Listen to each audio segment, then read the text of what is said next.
Thanks for joining us today. I'm Helen Jung. I'm the opinion editor with the Oregonian.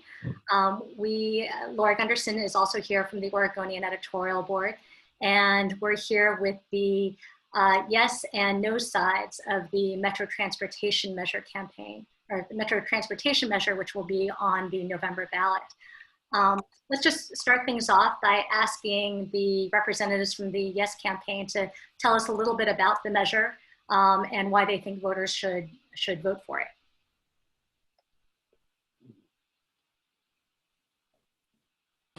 That might be me. My name is Marcus Mundy.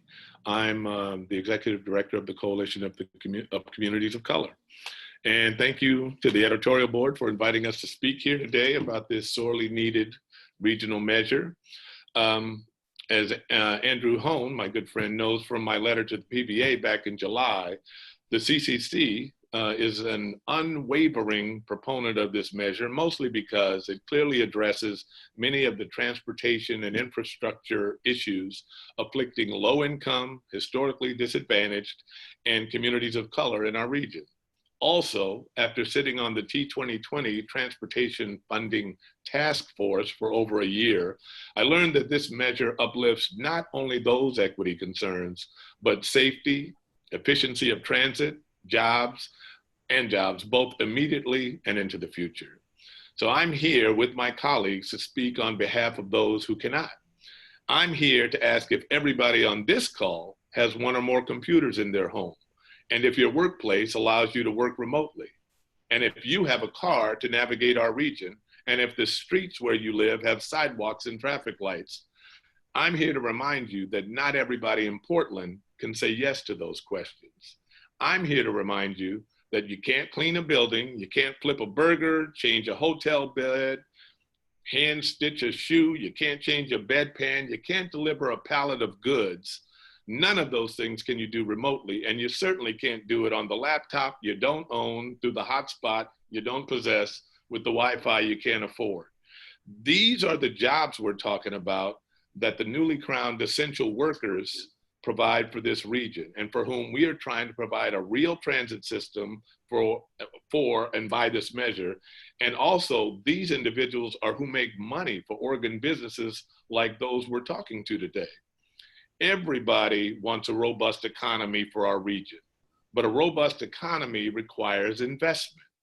Even the father of economics, Adam Smith, noted in 1776 that profits flow from capital investments, and that self-interest motivates people to put their resources to the best use, resulting in societal benefits.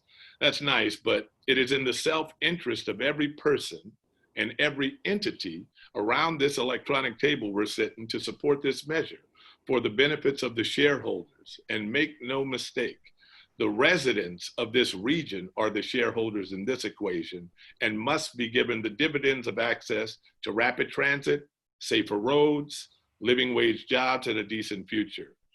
They have not proportionally benefited from a decade of corporate prosperity or the recent corporate tax reduction. They have no reserves to get them through the projected 3 or 4 year recovery period that most of the business entities in Oregon are talking about. I've heard several arguments suggesting tacit agreement with the measure, but that it's not the right time due to the current pandemic we find ourselves battling through. To that I say balderdash. Now is the time. 2 years from now will not be better. It's as uncertain and undefined as right now, except that right now, we know that we can access some matching funds, both from federal and state and regional sources. We know that pandemic or not, and that's to the tune of about $2.25 billion. We also know that pandemic or not, Portland's MSA is scheduled to grow in the next 10 years, which coincides with Oregon's school-age children growing into the majority, the culturally specific people of color school-age children growing into the majority by 2030. And right now, the interest rates aren't going to get lower than they are right now. The cost of supplies usually goes up. Now is the time. So besides which, I'm old enough to remember that the words of another man, and that wait has almost always meant never. And maybe it's not that we'll never address our transit, but this has been a combined effort with people of color, low income, disadvantaged, communities of color, people that were on this task force and that weighed in over the 50 months of these meetings represented the mosaic, actually, that is the Tri-County region. So it's a regional solution to a regional problem, and the price tag, while certainly significant, I'm not saying it's not, it must be so to address the scope of the remedy that this region needs, and that addresses equity in a tangible, identifiable way. Piecemeal solutions will not work. It's only going to have us playing whack-a-mole with our local municipalities, figuring out different ways to pay for different things. This is a regional solution, a regional answer, and Measure 26218 anticipates a good, solid solution for our region. I just look forward to our discussion. Thanks. Great, thank you very much. Does someone want to take the opening for the no side? Sure, I will. Kevin Lupin, I'll be brief on it. Look, frankly, we shouldn't be here talking about this. In times of crisis, government should be bringing us together to solve our solutions, not dividing us to solve its own problems. Metro does have a problem on its hands. They've had to lay off staff, but asking for a permanent tax and justifying it by temporary short-term projects is not the way to go forward. And they spent 2 years basically working with folks in the business community and across the community, talking about how to spend the money. 2 months talking about how to, not even that really, but 2 months talking about how to actually fund this and refer it, and 2 minutes exempting themselves. In exempting themselves, they acknowledge that this thing has severe economic impact. They didn't exempt charities, they didn't exempt hospitals, colleges, they didn't exempt struggling businesses, including those people getting COVID, and they didn't exempt minimum wage workers, but they exempted themselves, damn straight. So as they go forward, they're shifting in the justifications for it. They'd like you to believe that first this is about transportation, but they're spending less than 3% relieving congestion. They want you to believe it's about reducing climate, but it's a 0.05% reduction in emissions. They want you to believe it's about equity, but the largest item they're spending money from is light rail to Tualatin. If you're going to spend $7 billion on equity, I don't think this would be the list of things you'd be doing. And the process by which they arrived at this is nowhere near the process that you would expect around a measure of this magnitude. They are up to this moment still trying to shift their promises around what the rate will be, because the fact is, once voters approve the permanent tax, the rate can change, who pays can change, and how they spend money can change without any further voter approval. This is an incredibly broad assumption of power by Metro in order to have authority forever about how they charge people's paychecks. We don't even know that it's just paychecks. The way they wrote it stands in opposition to the way the payroll tax was written by TriMet, which was about literally just wages. Here, it's written particularly so that it can affect total compensation, including retirement benefits, healthcare, dental. They say they're not going to do that, but the fact is they chose to write the law in a way that does give them that authority. And as to trust Metro as an answer to that, we would go looking to their own auditor, who just looked at the ways that they're spending money on the housing bond, and on a report that wasn't due until the end of the year, thought it was necessary to say immediately, we have serious red flags about how you are spending money, how you are overseeing it, how you are either overlooking or purposely creating conflicts of interest on the people that are supposed to be overseeing it. Trust us is not the way to go forward on a project of this magnitude. It ought to be very clear who pays, what's getting bought, how much it costs, and how it is that there's going to be actual accountability in it. And they skipped over all of those things. And I don't think that's on accident. I think at the end of the day, the world did change with COVID. It is not the case that business has always been opposed to this. Business has a strong record of being on the favor of transportation, which is clearly in its interest. But on this measure, they were forced to go from trying to work with Metro to get this done to having to launch a no campaign because Metro dismissed them from the table and said, we are going to grab at this ring right now while we think we can, because we want to launch a business tax before anybody else. And now they've been like denied the ability to call this a business tax, which is what they really wanted to do in order to succeed. But they're still left with a tax on working people. I'm not here because I'm against taxes. I've been working on taxes. I helped pass 3.2 of the 3.6 billion that Metro has passed onto voters in the last 2 elections. I'm not here anything other than reluctantly, because this is a regressive tax on working people in the middle of a recession that really shouldn't be called a recession. It's a restructuring of our economy and our state. And this deserves further thought. Metro should be back to the drawing board, bringing people together. And they damn sure should have taken the offer from Portland Business Association to take light rail out and make this all about just equity and find a solution to move forward. That could have been done right now and we'd all be in favor of it, but that's not what they chose to do. So let me ask you, if Metro had done that, had sought to take the light rail portion out, would you be okay with the payroll tax? Would you be okay with the way that they're funding it? Andrew? Well, we didn't even get that opportunity. When we presented that solution, it took the campaign to respond in less than an hour that they rejected that suggestion.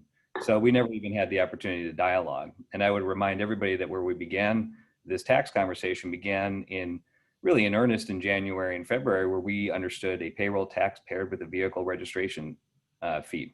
Then the payroll tax increased, the vehicle registration fee dropped out, and then Metro exempted their own employees. So this became enormously more onerous and moved in a direction that was more problematic for business in the middle of a period of time where the economy writ large was collapsing around us. So this measure didn't change at all. The tax structure only got more onerous for businesses, and the opportunity to dialogue didn't exist because it was rejected in under an hour. So we don't even have the answer to that because we didn't have the opportunity to even dialogue around it. I do want to say this: if that offer made in earnest, clearly should have gotten very serious consideration from a group of folks who want you to believe this is all about equity, because there was a solution presented on equity and there was literally no engagement whatsoever. It was just dismissed for it. So from that, I do conclude that equity is the cover, but the intent here is a permanent tax first, and then the centerpiece of this, which is light rail, that they want to pay for. And is light rail something that the business community would support? I mean, is this the line to Bridgeport Village? Is this something that you think should be a priority for the region? I want to be clear. You can't speak for behalf of the entire business community, and I want to be careful and speak on behalf of the no campaign overall. But light rail is not something that inherently has everybody saying no. It's the question is how you pay for it, when you want to do it, and why you're doing it. Right now, trying to say that needs to go forward as a priority at a time when people should be worried about their jobs, their paychecks, their kids in the middle of this pandemic. I just don't buy the cover story they're trying to sell around it. Not so much that light rail itself is wrong. And Sandy, do you want to follow up on that from the business? Yeah, I would say, Helen, I think I have worked on almost every light rail proposal that's happened, except for the very first one when I was too young, thank God. But every other one I've been around, we've supported them. They've had good economics. I think the issue right now is that all of the planning, all of the analysis was done, in 2019, 2018, totally doesn't recognize that the world changed in February. And I think we know that work patterns have changed, lifestyles have changed, where people want to live is changing. And the right thing to do was to take a pause and to take another look at this proposal and all of the assumptions behind it to see what still makes sense in a post-COVID world. I mean, I know I'm going to change where and how my employees work, and I think pretty much everybody is going to be doing that. We need to do that going forward. So a lot of the analysis around the transportation measures, particularly the big ones, the light rail and the other ones, we would say you need to take a pause and look at it. And then again, I will echo what Kevin said. In the depths of a recession, when we still have 160,000 Oregonians out of work, most of them low incomes, communities of color disproportionately impacted by this recession, we should be focused on helping stand up jobs, getting people back to work and families whole again. And a tax on wages is counter to that, and it's just going to cost us jobs and not help us make families whole again. If I may, just briefly, Deanna, I'd love to hear something from you on this, because you're out there where Actually, local light rail and. Sorry. let's hold on. I Okay. think Laura wanted to follow up with the Yes campaign. Yeah, I would like to follow up on, because we've heard these assertions, but I'd like to know what changes Metro did and its partners did make to the package to account for this new economic reality. For instance, did you guys look at scaling back the number or the scope of projects? Other than delaying the start of tax collections in 2022, can you talk about what concessions Metro made?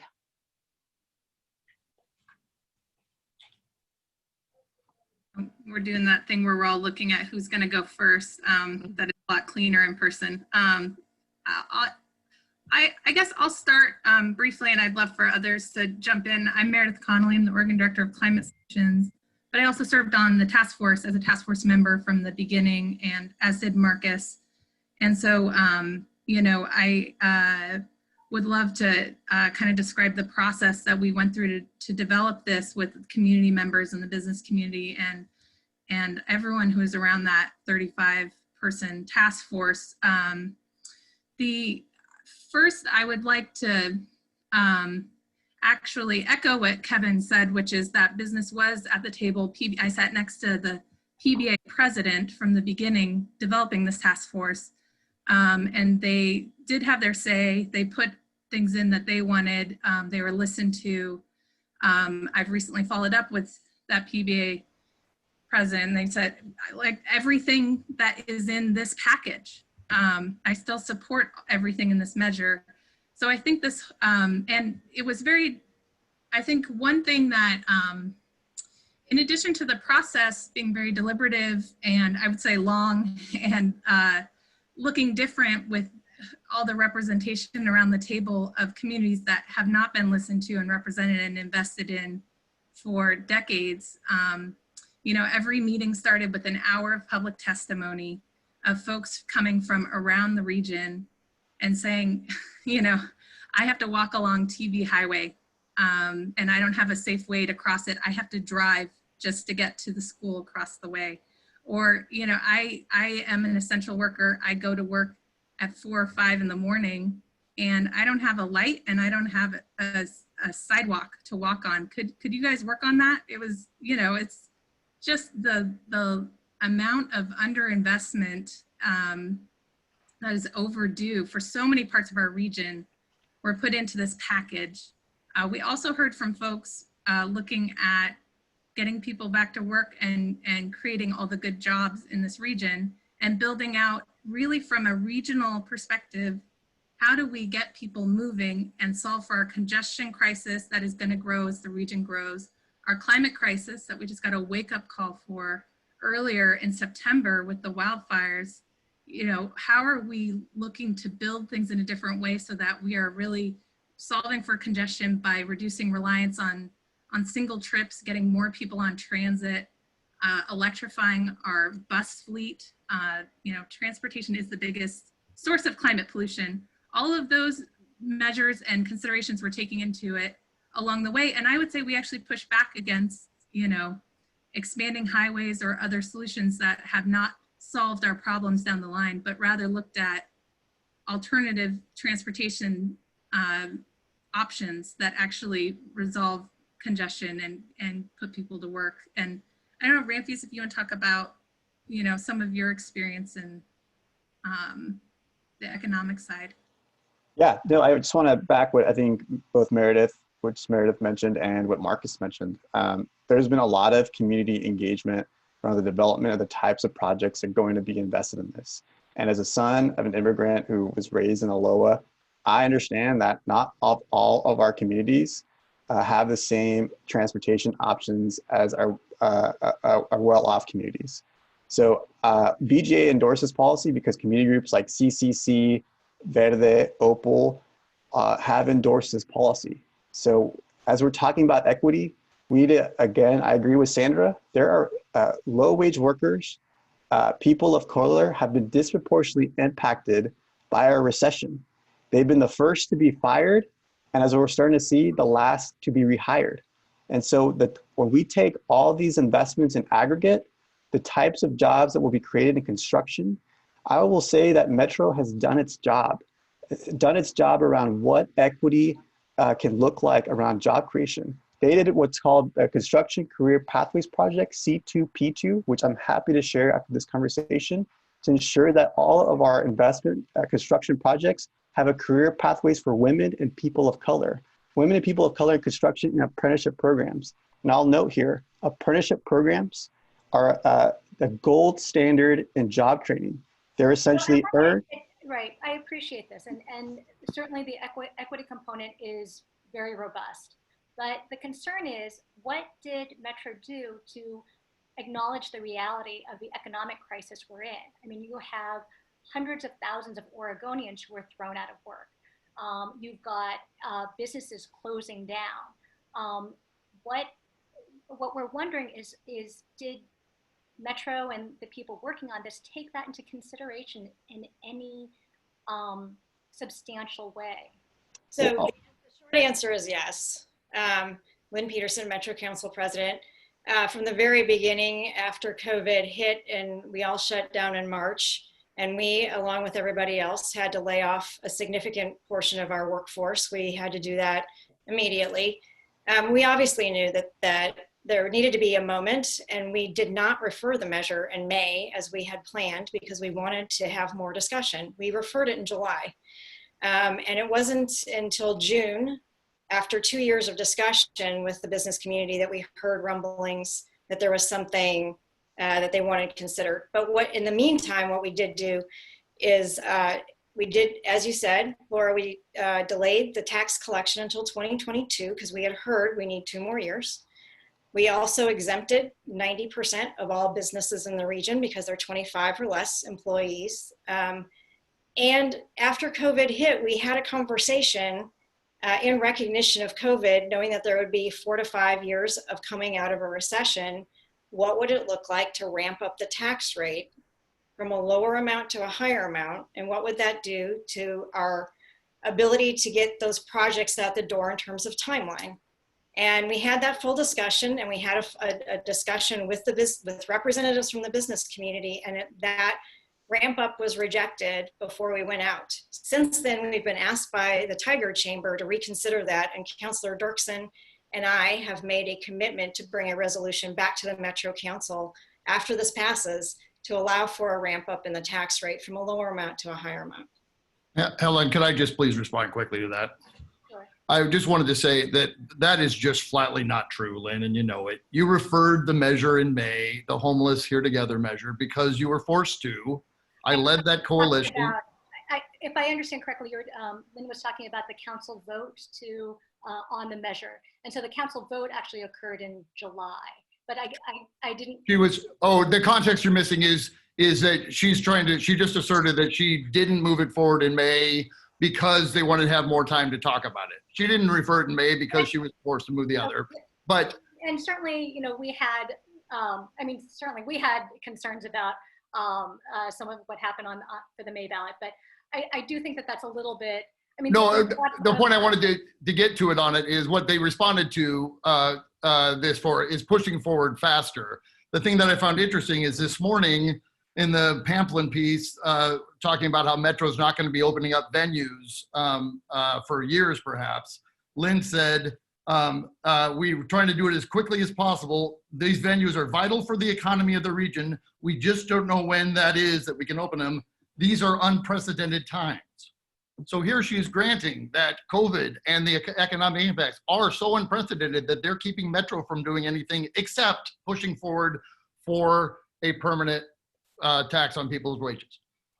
I hear you, and I think that's certainly a valid point. It's also, large venues operate under a different health standard than businesses. But I do want to go back to Metro in terms of why not look at, cutting the light rail portion out. I mean, it is an unprecedented time. This is doubling the existing, or it'll authorize doubling the existing payroll tax on businesses. Why not look at significantly paring back what the investment is and, focusing it on some of those equity issues, focusing it on those high crash corridors? I'm going to let my panelists respond in full, but let me just state outright that I think that there is a misunderstanding or inability or a lack of wanting to understand on behalf of the No campaign of what does it mean to have something based in racial equity. And specifically with the Southwest Corridor, not only was it developed with community, but there are protections contained in it for community.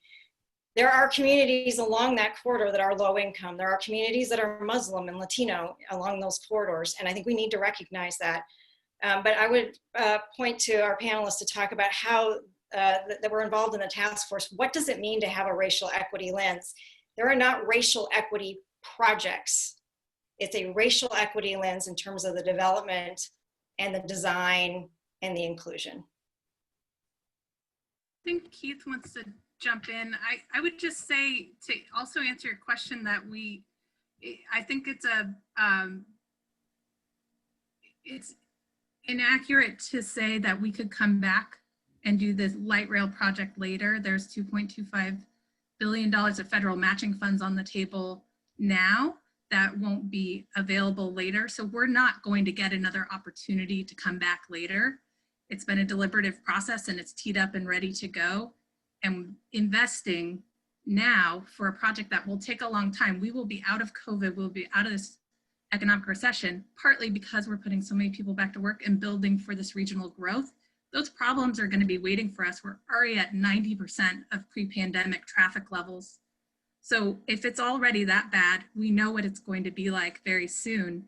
And so we need to make those operational investments now for those future benefits. You can't turn a key and have those solutions immediately available later, and we won't be able to build out and finally really complete our light rail network down the line. Those federal funds aren't there tomorrow, and it keeps being said that they are. So I just wanted to clarify, it is a now or never proposition with that piece of the whole measure too. And Keith, I think you usually have been, wanting to jump in because this is your bread and butter on what you do. So I turn it over to you.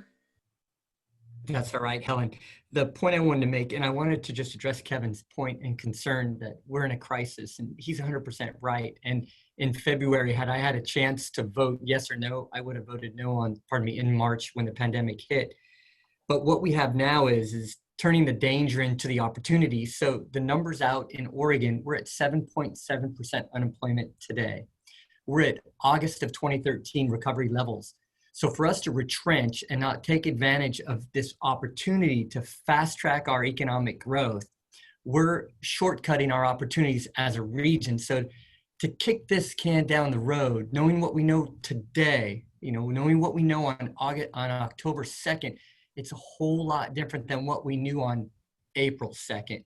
And the way we operate going forward is critical. So we have this teed up and it's ready to go. But the thing I'd like to point out is that if we kick this can down the road is getting steeper because we're still operating on 20th century taxation through gas tax. Construction costs since 2004 have gone up 46%. Revenues for gas tax and how we traditionally fund our roads are down 20%. This is that opportunity for us to invest in our future, to pay for our future ourselves and get the benefits for that ourselves. So it's investing in our region. I just wanted to address what Kevin had to say, and I'm sure what the PBA, I've been following what their stance was, and I'm a member of the PBA. But today is different, and we have to look for tomorrow. We have to look for tomorrow. So we have to invest in our future today. Let me follow up because, one other issue actually that Meredith mentioned earlier was about greenhouse gas emissions. This massive package does almost nothing to reduce greenhouse gas emissions. Why should voters authorize pouring in that much money when there's not going to be any sizable change, any sizable impact? You want to take that, Meredith, or either way? Yeah, we can both. Well, okay. Keith, Please. You're walking the talk with all you're doing to reduce greenhouse gas emissions through your business too. So I think it would be good to lift that up. So I would start by saying, as I think I said in my earlier, transportation is the biggest source of climate pollution in our region and our state. It's going up year over year. No one measure, no one investment is going to solve that. We have baked in fossil fuel dependence into the ways we run our transportation system, and it takes a lot of solutions to undo that over time and transition. And one of the biggest things we can do, though, is electrify and get off of fossil fuels. And TriMet is the single biggest user of diesel in the entire state. Getting their fleet to electrify, especially as it grows, is a huge move of the needle. It also has a big impact on air quality because we are in the top 2% for diesel pollution from an air quality standpoint in Multnomah County as well. So those solutions we're incredibly excited about. The other piece is this rapid bus network. And I can't really, I don't know if others have had this experience. I'm lucky enough to have an iPhone, and I look up on, my Google Maps to get somewhere. And almost every time I do it, it says, okay, if you drive, it'll take you 15 minutes. And if you take the bus, it's going to take you 35 to 40 minutes. And that's because those buses are stuck behind all the cars too. And so then if people are in a hurry or they can't afford to take 40 minutes to get somewhere, they drive right now. And we are a growing region. We need a bus network. We need buses that get ahead of the traffic and get you there faster. If you're sitting in your car and buses are whizzing by and reliably getting you where you need to go on time, you can make it to work on time, you can pick up your kids, you can do all the things you need to do, you will actually take the bus. And that is, I think everyone would recognize, a fundamental solution we need. And this is the biggest investment in transit in a generation our region sorely needs. So those will cut climate and air pollution. And I like to focus on the positive, but I would also express a little frustration if the No campaign, which includes on this call folks who are literally suing the governor to stop any climate action happening at the state level as well, wants to turn around and say this metro regional package doesn't do enough for climate when they're trying to stop climate action at other levels too. I mean, I think that's a side issue. It's a little hard to stomach. Because right now, what we're talking about is a $5 billion investment you're asking voters to authorize. And I did want to kind of— Helen, can I jump in on one factual issue that was raised? I think Keith said that the unemployment rate is, I think you said 7.7%. I just attached in the chat box the state economist report, which says it's a little over 11%. And the state economist in his report to the legislature last week also said we probably won't see the bottom of this recession for 2 or 3 more years. Mark, I think you were there for that report, but I think there's a lot of uncertainty in what is happening in our economy and when we will see the end of that. And the Portland metro area is hard hit. The state numbers are attached. Here's my multimedia presentation. So I was just pulling it off of the state. Okay, I attached the report from OLIS. And so one thing I want to follow up with Meredith, or I'm not sure actually who wants to take this question, but there was discussion about rapid bus transit and or bus rapid transit. One issue is that this is increasing the payroll tax, which is the primary source of funding for TriMet. It's more than doubling it, or authorizing the doubling of it. And TriMet's having its own serious operating cost issues. They are, there's a lot of question about whether they would have the funding to even operate a light rail line or some of these rapid bus transit lines, or to increase the regular service so that you're not waiting for half hour, 45 minutes for transfers. So how does this not hobble TriMet to a certain degree from raising the funds it would need to actually make those transit connections happen? Let me just start out, Helen.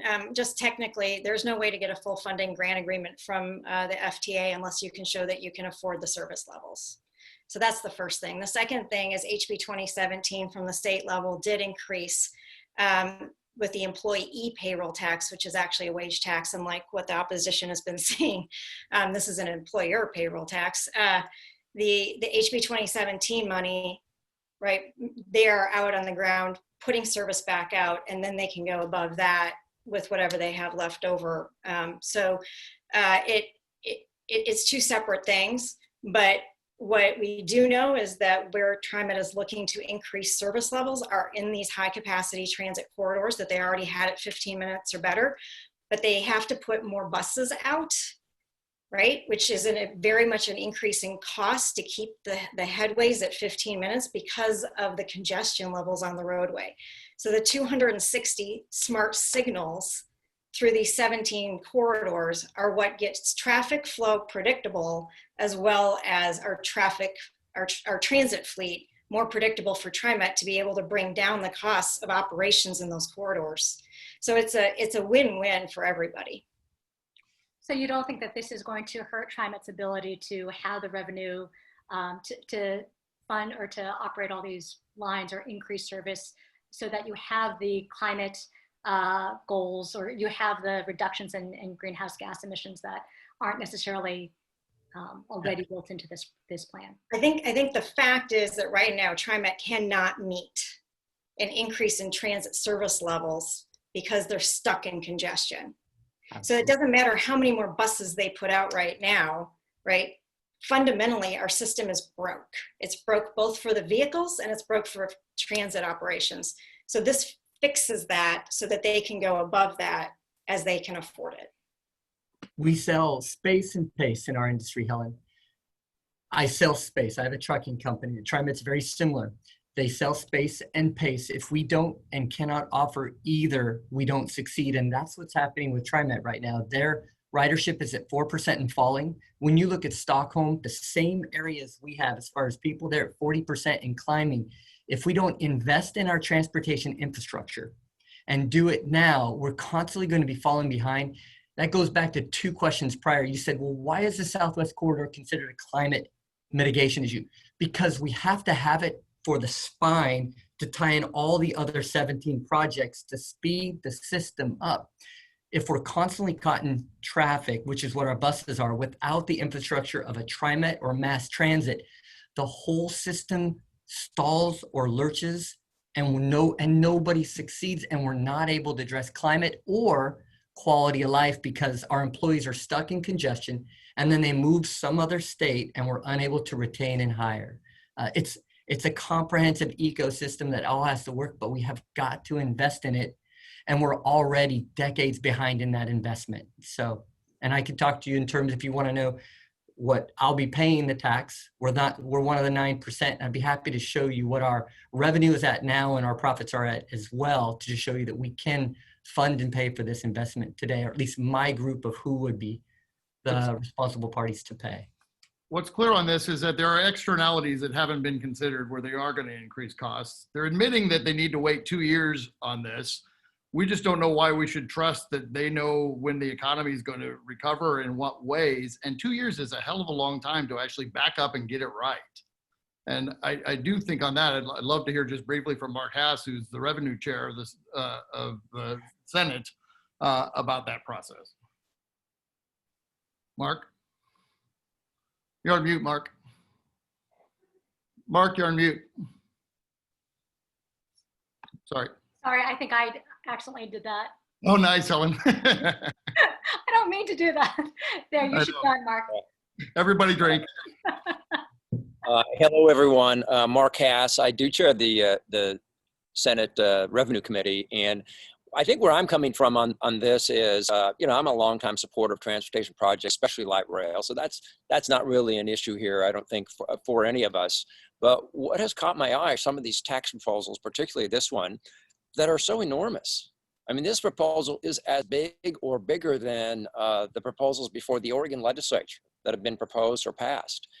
But at the legislature, we have the highly respected Legislative Revenue Office, which is a team of about 10 economists and PhDs. Their expertise is in the technical arcane measures of tax policy.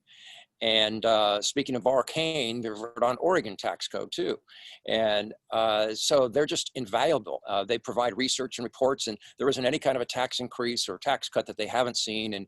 And they have these computer models called tax incidence modeling that we use on the big taxes, like the Student Success Act that we passed a year ago. And those show that a tax will do to the economy. And after years of looking at these, I can tell you that anytime you have a big tax, and that's all it is, there will be damage to the economy. And so what you do as a policymaker, you have to figure out how to make adjustments to try and change that. Maybe it's lowering the tax, maybe it's reducing personal income taxes to low income people, whatever it is. And you work on it from that scope. And then you keep doing scenarios and you try and get a product. And that's what's been at least most successful for us in the last few years on these large revenue measures. Metro, like most local governments, don't have an LRO or any kind of an apparatus like that. And so I've been surprised, and this has caught my eye, that these enormous taxes are coming through in a local government setting without the kind of rigor and analysis that the legislature goes through on these large revenue measures. And I think you're seeing some of that showing. I think Kevin alluded to that Moss Adams report that this may also apply to retirement benefits. And I know maybe that wasn't the intent, but that's the kind of glaring error that an economist would have spotted and flagged the very first day. And I think economists also in our policy would be to apply more certainty to a tax measure like this. I mean, certainty is one of the cornerstones of public finance. And so if you're going to say, well, our rate is 0.75, but maybe we'll lower it, that just doesn't wash, at least not with revenuers in the legislature. And if you say, well, we said it would be permanent, but maybe it'll be temporary, and you're saying these things just before the election, that doesn't work in terms of rigorous economic analysis. And so I think that's why I'm looking at this, and it'd be very difficult for me to pass this in the legislature with this lack of scrutiny. And so that's my trouble with this. And my hope would be that moving forward, we could go back to the drawing board and have some more scrutiny like this. Maybe we could work out an arrangement with the Legislative Revenue Office in Salem and Metro, because it's in the state's interest for the metro area to have a sound transportation system, but it's also in Oregon's interest to have a sound tax policy statewide. May I respond, Helen? Sure. So we have been waiting for several decades in this region for a true partnership with the state legislature. And with HB 2017, the first consideration was a $10 billion package. That was reduced to $5 billion, and the legislature actually gave direction to Metro to go and work on their own funding and their own package. We got some money out of that, but we did not get enough to deal with the $20 billion worth of need that we have in this region. So I would just say we have been asked to stand down several times as a region over the last 4 decades, whether that's we don't want you to go ahead with your own gas tax and vehicle registration fee because you might leave the state behind, to now what we're hearing now is we need more rigorous analysis because somehow we didn't consider how this would have impacts. We did. We had a lot of conversation. Our panelists had a lot of conversation. We took a lot of testimony. Senator Haas has been going on for 2 years. We've had legislative input from your colleagues, both in the legislature as well as in the Senate. So I would just want to clarify that this has been through a rigor that you were not a part of, and I understand that. We'll get you up to speed. But the point that we want to make here is to specifically your point about the impacts. Are you going to tax employee benefits? The legislature has given authority to TriMet to do the employer payroll tax. In that authority, it is just as broad as what is on the ballot today, because what was expected is that TriMet would then go and through their ordinances, their resolutions, they would narrow that down to just the employer payroll tax and not any of the benefits. That is what is expected of us as well. Our intent and all of our financial projections are based on just the employer payroll tax itself, not on any of the benefits associated with the tax rolls or the payroll. So the intent is clear. It's baked into the forecast. And when we go and we enact this after this wins, it'll be set in stone. Then why didn't you write it that way? Because then we would have to have a very, very, very, very, very, very, very, very, very long ballot measure to go to all of the ORS that this connects with. You could have just mirrored the TriMet language, though. I mean, it was there. And I just want to jump in because, you know, for us, it's really confusing when we talk about the rigor of this. In the last minute, there was an amendment to exempt 100,000 employees out of 1 million.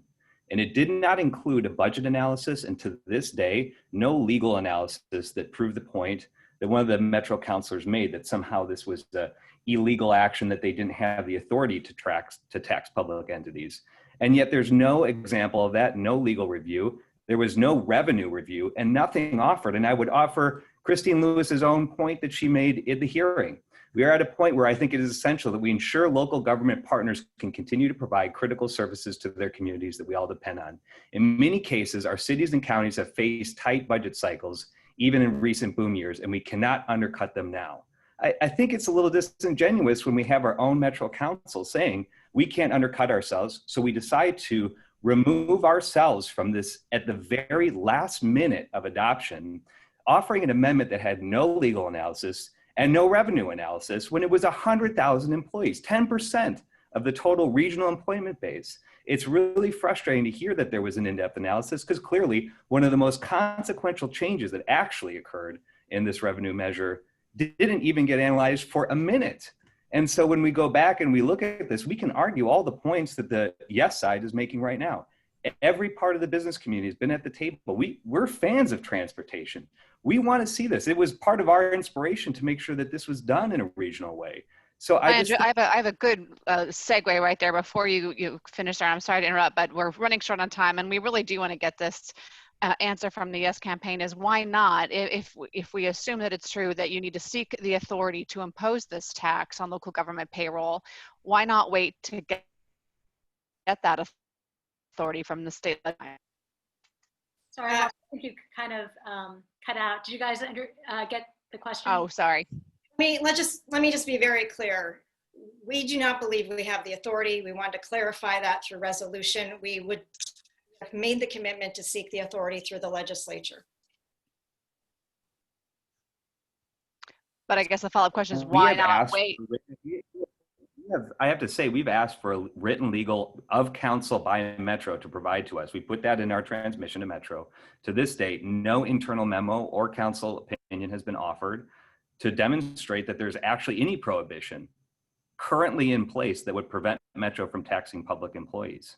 And by the way, you would think when you exempt 10% of the workforce, you would maybe have at least a Post-it note that says, here's why. We haven't even seen that. We've seen no legal analysis, and we've seen no revenue impact analysis as well, which should actually trouble the proponents who are putting this on the ballot. What happens when you take out 100,000 out of 1 million employees of which you are deriving your revenue? I would want to know that if I was advancing this measure. I believe we asked that, and it would extend it would extend the timeline slightly, but we were willing to take that because we wanted to be as clear as we could about what we had the authority or not to do. So I think why wait? Why not wait? Is the question, and I think the import of this measure right now to get jobs on the ground in 2021 as soon as possible. We can clarify that on the backside. There's no reason to wait. But the measure doesn't go in effect in 2021.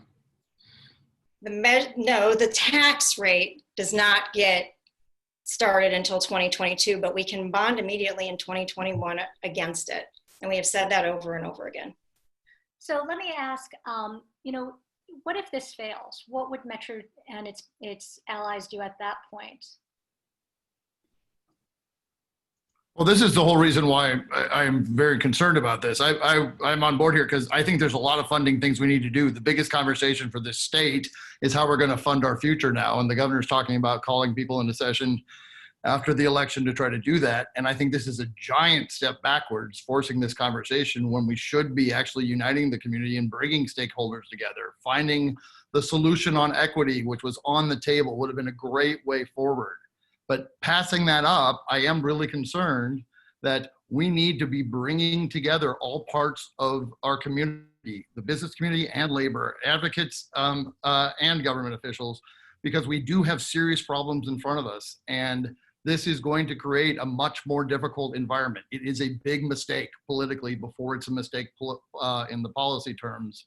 And I do think it is important that out of this, the way this goes down, which I think it will, the way it happens is important because we need to be coming together. That's our responsibility to Oregon. And it is unfortunate that we're spending money and time fighting with each other when we should be coming together. The externals here for Oregon are huge, and pushing forward irresponsibly without having done the work for a permanent tax, because a permanent tax solves many of Metro's problems, doesn't help the state as a whole. So I do want to hear from both sides, you know, what you would do if this fails. Like, so for instance, from the no side and the business community members who are on this call, what are the what is the package that they would want to work toward, or what are the steps that they would take? From the Metro and proponent side, I would want to hear, okay, you know, how would you, how soon would you want to come back to voters, and what would you do differently? So I think, you know, whoever wants to go first is fine, but just in these last 5 minutes, I'd like to hear just, you know, if this fails, what happens next? I'll say one brief thing, and then I want Sandy to go on this from the business perspective statewide. I do think that it is going to be our responsibility to come together into these discussions no matter what. I do think that it is critical, and one of the reasons why business has joined here is that it must be clear to everybody at every level of government that summarily dismissing business from a discussion about how we move forward as a community must not be an option. If this measure actually goes forward, everything at every level of government will be talking about taxing business, and no one will go do the responsible work that Mark has talked about to actually figure out the long-term economic impacts on particular businesses, sectors, and how we actually do move forward with solutions that have been vetted in advance. Sandy, can you take it home from there? Sure, I'll just say I've had recent experience of being very strong in opposition to a tax proposal and beating it, and then spending a lot of time with Senator Mark Hass to put together something that was very carefully defined. Does everybody love it? No. But it was a lot of analysis, a lot of definition, a lot of negotiation, and a huge amount of compromise. I'm worried because I think this campaign is doing a lot of damage and we could have avoided it. And so getting people back to the table is going to be that much harder. But I think you have to start with a new conversation about what are we buying, what do we need, and how do we collectively pay for it, really starting over and getting broader buy-in and understanding the times that we're in. We've done it before, and hopefully it's possible again. If you'll let me, Mark, you brought together business and labor on that last tax. What do you think the solution is? Come on, it feels like the presidential debate. Can Marcus please get a word in? All right. Well, I appreciate everybody's comments. You know, one thing I would say, a couple of responses. One, business has been summarily included in this. They were at the table from the very beginning, so there are no surprises here. Business is acting like I'm shocked. There's gambling here. No, business has been at the table the whole time. So that's one thing I would say. I would also like to respond to the equity as a cover story, because I think that's part of the answer actually to the question that Helen asked. Equity is never a cover story. This, Lynn alluded to it with the racial equity lens. This whole process was looked at carefully, looking at that. It infuses everything that's part of these discussions. And in fact, one reason why the Southwest Corridor and other pieces of this that are trying to be excluded, you know, all those corridors improving will contribute to improving the commuting time.